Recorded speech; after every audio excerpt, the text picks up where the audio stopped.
ભાગવતમાં સેવામાં જે શરીરને ઘસે છે તેનું દેહાભિમાન ઓછું થાય છે. ભક્તિ માર્ગમાં ધન મુખ્ય નથી, મન મુખ્ય છે. સેવાનો સંબંધ મનની સાથે છે. શરીરની જે ક્રિયા કરો છો તેને મનનો સહકાર ન મળે તો એ વ્યર્થ છે. અમરીશની સેવાનો ક્રમ બતાવ્યો છે. સેવાની શરૂઆત મનથી થાય.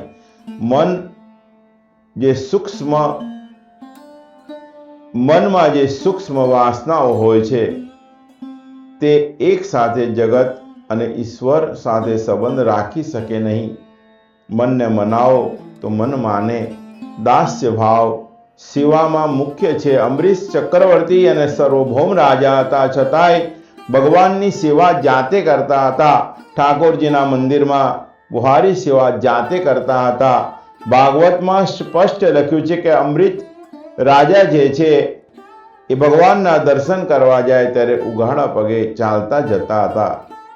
એકવાર તેઓએ ભગવાન શ્રી કૃષ્ણની આરાધના કરવા માટે 1 વર્ષ સુધી એકાદશી વ્રતનો નિશ્ચય કર્યો. એકાદશી વ્રત એ સર્વ વ્રતોમાં શ્રેષ્ઠ છે. એકાદશી 2 પ્રકારે થાય છે. એકાદશીનું વ્રત 3 દિવસનું હોય. દસમીના દિવસે એકવાર ભોજન કરવું, દૂધ ભાત જેવો સાત્વિક આહાર લેવો. 10મા દિવસે અજીર્ણ થાય નહીં તેવું ખાવું. એકાદશીના દિવસે નિર્જલા રહેવું જોઈએ. જો એ ન રહેવાય તો દૂધ વગેરેથી ઉપયોગ કરવો અને છેવટે ઋતુનું કોઈ પણ એક ફળ ખાવું.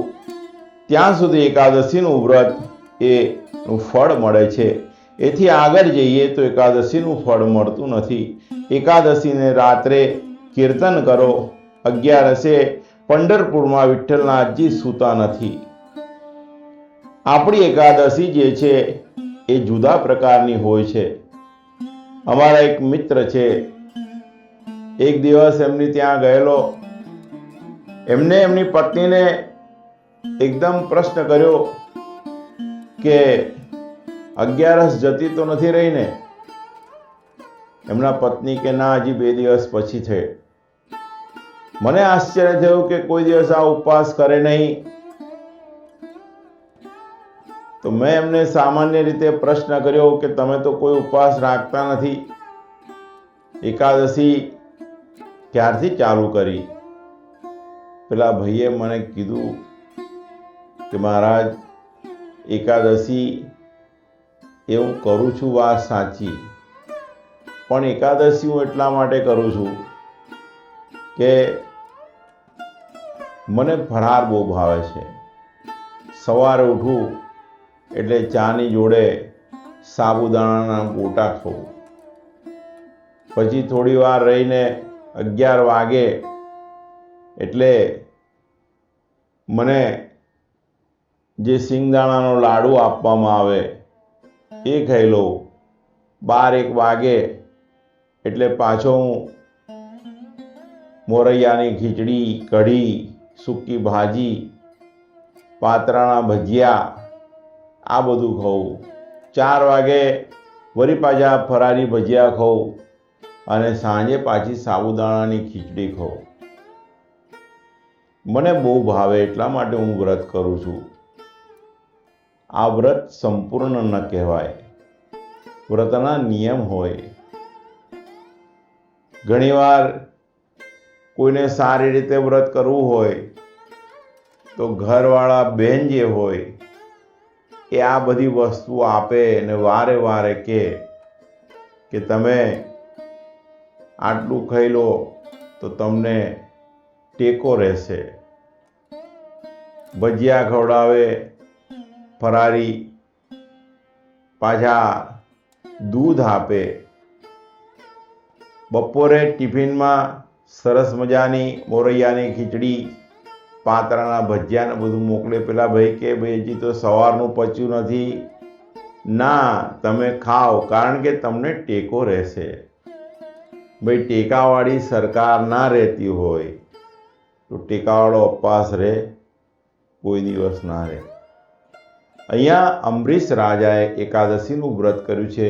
એ રીતે વ્રત કરીએ તો પરમાત્માની કૃપા આપણી ઉપર થાય જ. એકાદશીનું વ્રત જે કીધેલું છે આપણે કરીએ છીએ રીતે નહીં, પરંતુ દસમના દિવસે સામાન્ય એક ટાઈમ જમી અને કરવું જોઈએ. બીજા દિવસે નિર્જલા રાખો તો બહુ સારું. નિર્જલા ન રહેવાય તો દૂધ વગેરે લેવાય, અથવા તો એ જે તે ઋતુની 11 હોય એ વખતે કોઈ પણ એક ફ્રૂટ લઈને આખો દિવસ તમે કાઢો. એકાદશીની અંદર જુદા જુદા લવિંગ, પછી બદામ એવું લખેલું આવે છે. કેટલાક જે ભક્તો છે પરમાત્માના, એ લોકો ખાલી એક લવિંગ કે એક બદામ ખાઈ અને આખી એકાદશીનું વ્રત કરે છે. એ રીતે પણ વ્રત કરી શકાય. એથી આગળ જઈએ તો એકાદશીનો કોઈ અર્થ રહેતો નથી. એકાદશીના દિવસે 12 વાગ્યા સુધીનું જાગરણ કરવું જોઈએ. પરમાત્માનું નામસ્મરણ કરો. ઓમ નમો ભગવતે વાસુદેવાય નમઃનો જાપ કરો. યમુનાજીના પાઠ કરો. એ રીતે આપણે જાગરણ કરીએ 12 વાગ્યા સુધીનું, તેનું મહત્વ.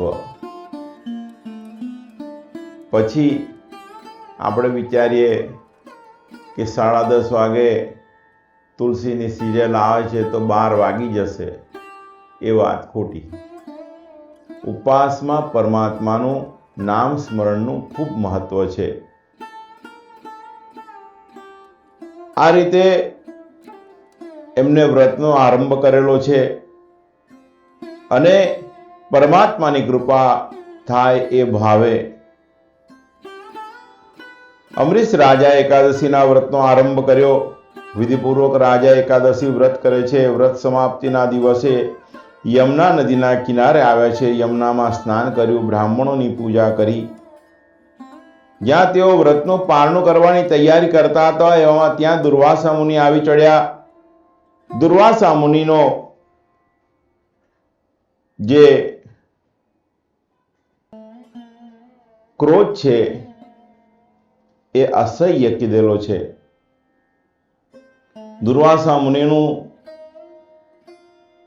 જે વૃત્તાંત કીધેલું છે કે એમને એમના જીવનમાં આશીર્વાદ કરતા શ્રાપ વધારે આપેલા છે. એટલો બધો ક્રોધ.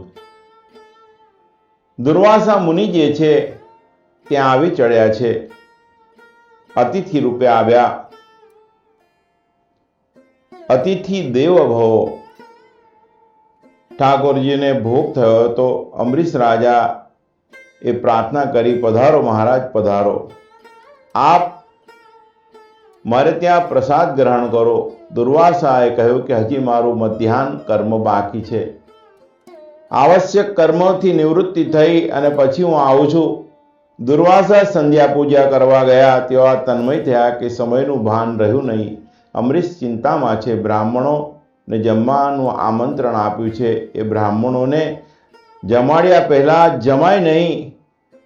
હું કાંઈક લઈશ તો નિયમનો ભંગ થશે, અને તેરસ પહેલા પારણું ન કરું તો મારા વ્રતનો ભંગ થશે.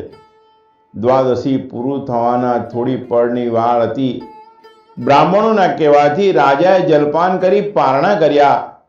નિત્ય કર્મમાંથી પરવારી દુર્વાસા આવ્યા છે. દુર્વાસાને આવતા થોડું મોડું થયું. મનમાં વિચારવા લાગ્યા કે રાજાએ વ્રતનો ભંગ કર્યો હશે. નાના, રાજા તો ધર્મિષ્ઠ છે, વ્રતનો ભંગ કરે તેવો નથી. વ્રતનો ભંગ કર્યો હશે તો રાજા ઉદાસ લાગશે. વ્રતનો ભંગ થયો નહીં હોય તો રાજા આનંદમાં હશે. દુર્વાસા ઋષિનું રાજા સ્વાગત કરે છે. દુર્વાસાએ અનુમાનથી સમજી લીધું કે રાજાએ પારણું કરી લીધું. દુર્વાસાને ક્રોધ આવ્યો. રાજા, તે મને આમંત્રણ આપ્યું પણ તે ભોજન કરી લીધું, તે યોગ્ય નથી. મને અતિથિને આમંત્રણ આપી, મને જમાડ્યા વગર તે જમી લીધું. આ તારી વિષ્ણુ ભક્તિ કેવી છે? રાજા કહે છે, મેં કેવળ જલપાન કર્યું છે મહારાજ. દુર્વાસાએ ક્રોધમાં કાંઈ સાંભળ્યું નહીં. દુર્વાસાએ રાજાને દંડ આપવા કૃત્યા ઉત્પન્ન કરી. કૃત્યાને કહ્યું કે રાજાને માર. કૃત્યા અમરીશને મારવા આવી, પણ ત્યાં જ સુદર્શન ચક્ર પ્રગટ થયું. કૃત્યાનો નાશ થયો છે. જે દેવની સેવા સ્મરણ કરે એનું રક્ષણ પરમાત્મા કરે. દેવ દર્શન ન આપે પણ ગુપ્ત રીતે જીવનું રક્ષણ કરે છે. કૃત્યાને મારી નાખી હવે સુદર્શન ચક્ર જે છે દુર્વાસાની પાછળ એમને મારવા દોડ્યું છે. દુર્વાસા સર્વલોકોમાં ફરી વળ્યા પણ ચક્રની ગતિ ઓછી થતી નથી. દુર્વાસા ને કોઈએ રક્ષણ આપ્યું નહીં. દુર્વાસા દોડતા દોડતા વૈકુંઠમાં આવ્યા છે. કહે છે, નારાયણ નારાયણ મને બચાવો. ભગવાન કહે છે, આવો આવો મહારાજ. દુર્વાસા કહે છે, તમારું ચક્ર મારી પાછળ પડેલું છે, મારી રક્ષા કરો, રક્ષા કરો. ભગવાન કહે છે કે વૈષ્ણવો અનન્ય ભાવથી મારી નિત્ય સેવા કરે, પોતાનું સર્વસ્વ મને અર્પણ કરે છે. હું તેવા વૈષ્ણવને મારું સર્વસ્વ અર્પણ કરું છું. સુદર્શન ચક્ર હવે અમરીશની આજ્ઞામાં છે. હું પણ ભક્તાધીન છું. મારામાં કોઈ સ્વતંત્રતા નથી. મારા સીધા સારા અને સાદા ભક્તો હોય છે, એના હૃદયમાં પોતાનું હાથ હું રાખું છું. ભક્તો આગળ હું મારી પોતાને કે મારી પત્ની જે છે લક્ષ્મીની પણ પરવા કરતો નથી. ભક્તો સઘળું છોડી કેવળ મારા શરણે આવે છે અને મારા સિવાય કોઈનો આશરો નથી. તેવા ભક્તોને છોડવાનો સંકલ્પ પણ હું કેવી રીતે કરી શકું? ભક્તોએ મારા હૃદયને વશ કર્યું છે. ભક્તજનો મને પ્રિય છે. ભક્તો મારું હૃદય છે. હું ભક્તોના હૃદયમાં રહું છું. તપ વિદ્યા અતિશય ઉત્તમ છે, પણ તેને વિનય અને વિવેકનો સાથ ન હોય તો એ વ્યર્થ છે. આપ તપસ્વી છો, આપ જ્ઞાની છો, પરંતુ અત્યંત અને અનંત શક્તિ પણ તેનો તમે દુરુપયોગ કર્યો છે. અમરીશે કંઈ ભૂલ કરી નથી. કેવળ વ્રતનું પાલન કરવા જલપાન કર્યું છે. આપ ત્યાં જાઓ, અમરીશ રાજાને વિનંતી કરો. તમે ભક્તરાજ અમરીશની ક્ષમા માગો તો સુદર્શન ચક્રનો વેગ શાંત થશે. દુર્વાસા રાજા પાસે આવ્યા. રાજાને વંદન કરવા જાય છે. અમરીશ રાજા કહે છે, ના ના મહારાજ, તમે મને પગે લાગો એ યોગ્ય નથી. તમે મને વંદન કરો તે મને શોભે નહીં. અમરીશ રાજા સુદર્શન ચક્રને કહે છે કે શાંત થાઓ, શાંત થાઓ. આજ દિન સુધી જો મેં કોઈ સત્કર્મ કર્યું હોય, કોઈ દાન સારા ભાવે કર્યું હોય, મેં સારી ભાવનાએ યજ્ઞ કર્યા હોય, સેવા કરી હોય, તો તેના પુણ્ય પ્રતાપે તમે શાંત થાઓ. સુદર્શન ચક્ર શાંત થયું. અમરીશની કથા પાછળ થોડું રહસ્ય છે. અમરીશ એ શુદ્ધ સ્વરૂપ છે. અમરીશનું ચરિત્ર ભક્તિનું ચરિત્ર છે. ભક્તિમાં દુર્વાસા વિઘ્ન કરવા આવે. હું મોટો, હું જ સુખી, હું જ સુખ ભોગવવા માટે, આવો અહંભાવ જ્યારે જાગૃત થાય ત્યારે દુર્વાસા આવે છે. દુર્વાસનામાંથી અભિમાન જાગે. અભિમાનથી ક્રોધ અને ક્રોધમાંથી કર્કશ વાણી ઉત્પન્ન થાય. જો ભક્તિ શુદ્ધ હોય તો તેને કર્કશ વાણી કંઈ કરી શકતી નથી. ભક્તિનું રક્ષણ સુદર્શન ચક્ર એટલે જ્ઞાન કરે છે. સર્વમાં શ્રી કૃષ્ણનું દર્શન એ જ સુદર્શન. દુર્વાસાને પ્રેમથી જમાડી અમરીશે ક્ષમા માગી. સાચો વૈષ્ણવ પરદોષ જોવે નહીં. અમરીશને દુર્વાસાએ કડવા વચનો કહ્યા તો પણ તેઓએ તેના પર ગુસ્સે થતા નથી. જેને રોષ ન આવે તે અમરીશ, જેના માટે ઠાકોરજી બિરાજે તે અમરીશ. ભક્તિ કરો તો અમરીશ જેવી. અમરીશની ભક્તિથી ભગવાને કહેવું પડ્યું કે અહમ ભક્ત પરાધીનો. જરા વિચાર કરો કે સુખદેવજી મહારાજને રાજાઓની કથા કરવાની શી જરૂર હતી, પણ અમરીશ જેવા રાજા સુખદેવજીને પણ ગમે છે. ધન્ય છે અમરીશને. તે ઘરમાં રહી સંન્યાસી જેવું જીવન ગાળે છે. હું તો વનમાં જઈ સંન્યાસી થયો છું. સુખદેવજીને થયું કે હું તો લંગોટી છોડીને સંન્યાસી થયો છું.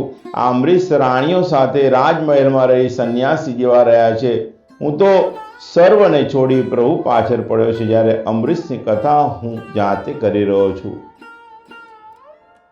ત્યાર પછી સૌરભી ઋષિની કથા આવે છે. મનુ મહારાજને ત્યાં ઈક્ષ્વાકુ નામના પુત્ર થયો. વંશમાં માંધાતા થયા. મંધાતાની ત્યાં 60 કન્યાઓનું લગ્ન સૌરભી ઋષિ સાથે થયું. સૌરભી ઋષિ તપશ્ચર્યા સિદ્ધ કરી હતી, તેથી લોકોની બહુ ભીડ થાય, બહુ જન ભેગા થાય એટલે ભજનમાં ભંગ થાય. સૌરભીએ વિચાર્યું ક્યાં જાઓ, એટલે છેલ્લા સૌરભી યમુનાજીની ધારામાં પ્રવેશી તપશ્ચર્યા કરે છે. એકવાર વિચાર આવ્યો કે પરમાત્માની માયા મને શું કરવાની છે, અને ભગવાને માયા કરી ઋષિને પાણીમાં માછલા માછલીઓનો સંસાર જોયો, વારંવાર દ્રશ્ય જોયાયો, આંખમાં કામ આવ્યો. તેથી 85 વર્ષની વયે મહારાજને લગ્ન કરવાનો વિચાર આવ્યો. તેઓ માંધાતા પાસે આવ્યા. રાજાએ વિચાર્યું કે ઋષિને કન્યાને આપું તો જે કન્યા આપીશ તે દુઃખી થશે, અને કન્યા ન આપું તો મહારાજ મને શ્રાપ આપશે. રાજાએ ઋષિને કહ્યું, આપ રાજમહેલમાં પધારો, કન્યા આપને પસંદ આવે તેને હું આપીશ. સૌરભી ઋષિ સિદ્ધ યોગી હતા. એમને પોતાનું સ્વરૂપ બદલ્યું, અતિ સુંદર સ્વરૂપવાન પોતાનું રૂપ ધારણ કર્યું છે. રાજમહેલમાં પ્રવેશ કર્યો. ઋષિને પરણવા માટે 50 કન્યાઓમાં ઝઘડો થવા લાગ્યો, એટલે રાજાએ બધી જ કન્યાઓના લગ્ન સૌરભી ઋષિ સાથે કર્યા. સૌરભી ઋષિ ભોગ ભોગવે છે, પરંતુ પાછળથી વિવેક બુદ્ધિ જાગૃત થઈ. ઋષિને પસ્તાવો થયો કે આ મેં શું કર્યું. તપસ્વી હતો તે વિલાસી બન્યો. શ્રી સંગનો સંગ એ કુસંગ છે. આ સ્ત્રી પુરુષના સંગની નિંદા નથી, આ કામની નિંદા છે. સૌરભી ઋષિએ જગતનો બોધ આપ્યો કે કામી અને વિલાસી માનવો વચ્ચે રહી બ્રહ્મ જ્ઞાની થવું કઠણ છે. માનવો વચ્ચે રહી માનવ થવું સહેલું છે. સત્સંગ ન મળે તો કાંઈ નહીં, પણ કામીનો સંગ ન કરો. તે પછી સગર નામનો ચક્રવર્તી સમ્રાટ રાજા થયો. તેને યજ્ઞ કર્યો. યજ્ઞનો ઘોડો છોડાવવામાં આવ્યો. તે ઇન્દ્ર ચોરી ગયો. સગરના પુત્રો ઘોડાની શોધમાં નીકળ્યા. કપિલ મુનિના આશ્રમમાં તેઓએ ઘોડો જોયો. તેઓએ માન્યું કે કપિલે ઘોડાની ચોરી કરી છે, આ ચોરો છે, તેમને મારો એમ કહેતા જ તે દોડવા લાગ્યા, અને કપિલ મુનિના તેજાગ્નિમાં એઓ ભસ્મ થઈ ગયા. સગરના પુત્ર અંશુમાન થયા. એમને શોધવા નીકળ્યા. તેમને કપિલ ભગવાનની સ્તુતિ કરી. કપિલે કહ્યું, તમારા દાદાના યજ્ઞનો ઘોડો તે લઈ ગયા છે. અને પછી અંશુમને કહ્યું કે મારા કાકાઓનો ઉદ્ધાર થાય એવો કોઈ ઉપાય બતાવો. કપિલ મુનિએ કહ્યું કે ગંગાજી પધારે તો ગંગાજળથી તેમનો ઉદ્ધાર થાય, બીજો કોઈ ઉપાય નથી. ગંગાને લાવવા અંશુમને તપ કર્યું. તેમના પુત્ર દિલીપે તપ કર્યું. દિલીપના પુત્ર ભગીરથે તપ કર્યું. 3-4 જન્મનું તપ એકત્ર થાય ત્યારે જ્ઞાન ગંગા એટલે કે જ્ઞાન મળે. 3 પુરુષોનું પુણ્ય ભેગું થયું ત્યારે ગંગાજી પ્રગટ થયા. ભગીરથ રાજાએ ભગવાન શંકરની પ્રાર્થના કરી. શંકરજી ગંગાનો વેગ ઝીલવા તૈયાર થયા. શિવજી જટા ઉપર ગંગાને ઝીલે છે. શિવજીએ જટામાંથી ગંગાજીને બહાર આવવાનો રસ્તો આપ્યો. અનેક દેશોનો ઉદ્ધાર કરવા ગંગાજી પાતાળમાં પધાર્યા. ગંગાજીનો સ્પર્શ થવાથી રાખમાંથી દિવ્ય પુરુષો બહાર આવ્યા. સગર પુત્રોને સદગતિ મળી. ગંગા એ જ્ઞાન સ્વરૂપ છે. ભગીરથ રાજા ગંગાજીને લાવ્યા એટલે ગંગાજીનું નામ પડ્યું ભગીરથી. નારાયણના ચરણમાં ગંગા છે, શિવજીના માથે ગંગા છે. આગળ ચાલતા આ જ વંશમાં ખટવાંગ નામના રાજા થયા. ખટવાંગને દેવો તરફથી જાણવા મળ્યું કે 48 મિનિટ પછી તમારું મરણ થવાનું છે.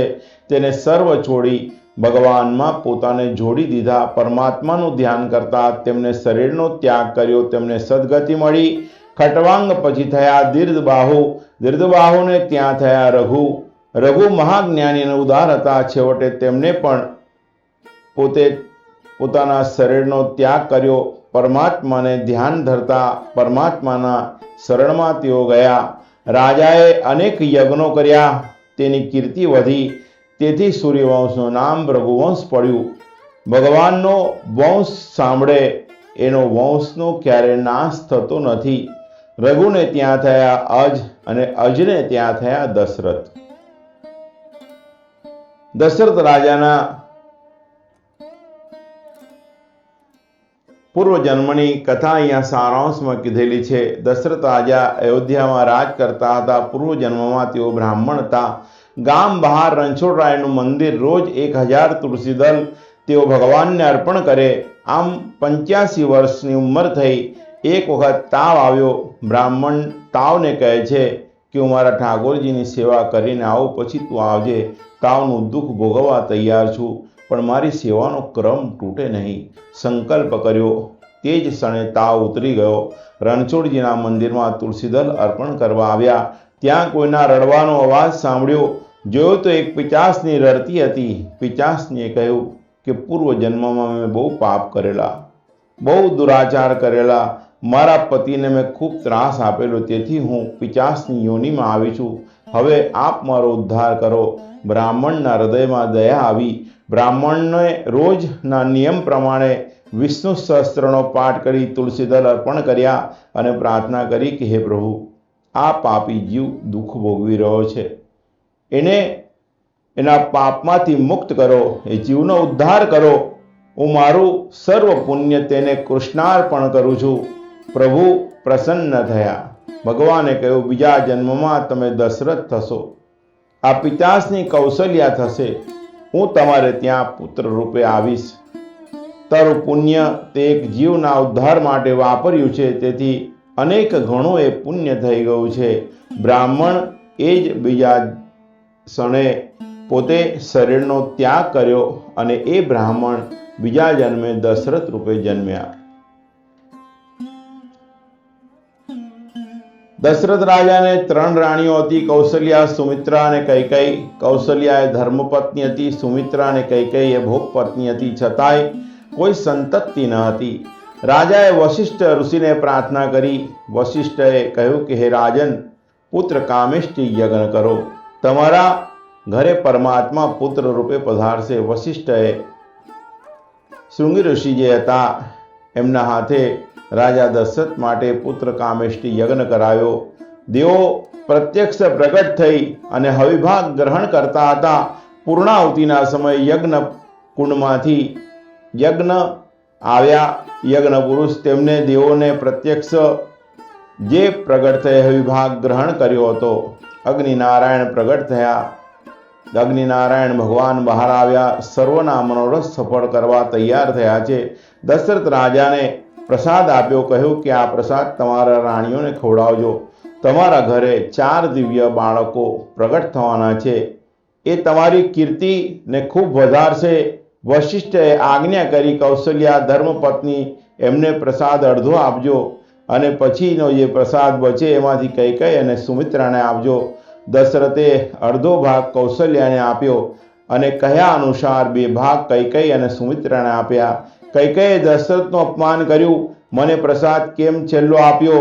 આકાશમાં ફરતી સમડી ત્યાં આવી. સમડી પ્રસાદ ઉપાડીને લઈ ગઈ. અંજની દેવી તપશ્ચર્યા કરતા હતા ત્યાં સમડી આવી. સમડીએ અંજનીમાના હાથમાં પ્રસાદ આપ્યો. અંજની પ્રસાદ આરોગી ગયા. આથી તેમને ત્યાં હનુમાનજીનું પ્રાગટ્ય થયું. બોલીએ શ્રી હનુમાનજી મહારાજ કી. હનુમાનજી મહારાજનું પ્રાગટ્ય થયું. હનુમાનજી મહારાજ પહેલા આવ્યા.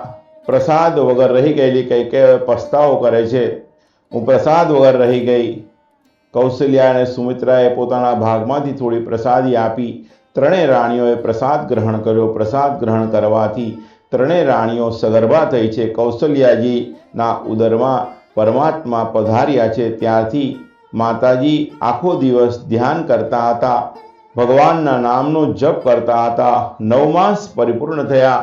અષ્ટમીની ઉત્તર રાત્રે રામનવમીના પ્રાતકાળમાં બ્રહ્મ મુહૂર્તના સમયે દશરથ રાજાને નિંદમાં એક સુંદર સ્વપ્ન આવે છે.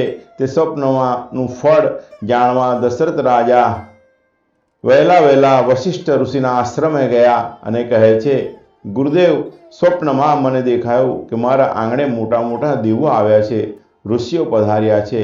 બ્રાહ્મણોને હું દાન આપી રહ્યો છું, ગાયનું પૂજન કરી રહ્યો છું, ઠાકોરજીની આરતી ઉતારી રહ્યો છું, હું ખૂબ પ્રેમથી શ્રી અંગ તેમનું નિહાળી રહ્યો છું ગુરુદેવ. પછી તો મેં જોયું કે ઠાકોરજીના શ્રી અંગમાંથી દિવ્ય તેજ નીકળ્યું અને તે કૌશલ્યાના પેટમાં ગયું. ઠાકોરજીએ કૌશલ્યાના પેટમાં પ્રવેશ કર્યો. દશરથ રાજાની વાત સાંભળી વશિષ્ઠને ખૂબ આનંદ થયો. એમને કહ્યું કે રાજન, સ્વપ્ન ખૂબ સુંદર છે. પરમાત્મા પુત્ર રૂપે તમારે ત્યાં પધારવાના છે. હવે આ સ્વપ્નની વાત કોઈને કહેશો નહીં. સ્નાન કરી પરમાત્માનું ધ્યાન કરો, જપ કરો, સ્મરણ કરો. આજે રામનવમીનો દિવસ છે, પ્રાતઃકાળ છે. કૌશલ્યાજી ધ્યાનમાં બેઠા છે, પરમાત્માનું ધ્યાન કરતા તન્મય થયા છે. ભગવાન શંકર કૈલાસ છોડી અને વૃદ્ધ બ્રાહ્મણનું રૂપ ધારણ કરી આજે અયોધ્યામાં આવ્યા છે. શ્રી રામ કરતા ગલીઓમાં ફરી રહ્યા છે. સાધુ સંત મહાત્માઓ સંન્યાસીઓ સૌ સરયુમાં સ્નાન કરી સરયુના કિનારે પ્રભુના દર્શનની તીવ્ર આતુરતા સાથે બેઠા છે. પવિત્ર, પરમ પવિત્ર સમય પ્રાપ્ત થયો. 10 દિશાઓ પ્રસન્ન થઈ. શીતળ મંદ મંદ સુગંધી વાયુ વાવા લાગ્યો. દેવો, ગંધર્વ, ઋષિઓ, અપ્સરાઓ વાજિંત્રો વગાડે છે. પવિત્ર અને સુંદર સમય ચૈત્ર માસના શુક્લ પક્ષની પરિપૂર્ણ નવમી તિથિ પુનર્વસુ નામનું નક્ષત્ર સુયોગ મધ્યાહન કાળમાં માં કૌશલ્યાના સન્મુખે ચતુર્ભુજે ભગવાન પ્રગટ થયા. ભગવાન પ્રગટ થયા એ બતાવે છે કે હું ચારે કોરથી મારા ભક્તોનું રક્ષણ કરું છું. કૌશલ્યાજી પ્રાર્થના કરે છે, સુંદર સ્તુતિ કરી છે કે નાથ, તમે મારા બાળક બનો, તમે મને માં કહીને બોલાવો. માતાજીને જાણ કરી કે હું ઈશ્વર છું. ચતુર્ભુજ સ્વરૂપ અદ્રશ્ય થયું છે અને 2 હાથવાળા બાળક બન્યા છે. કૌશલ્યાએ 9 લખો હાર દાસીને આપ્યો છે. મારો રામ સુખી થાય.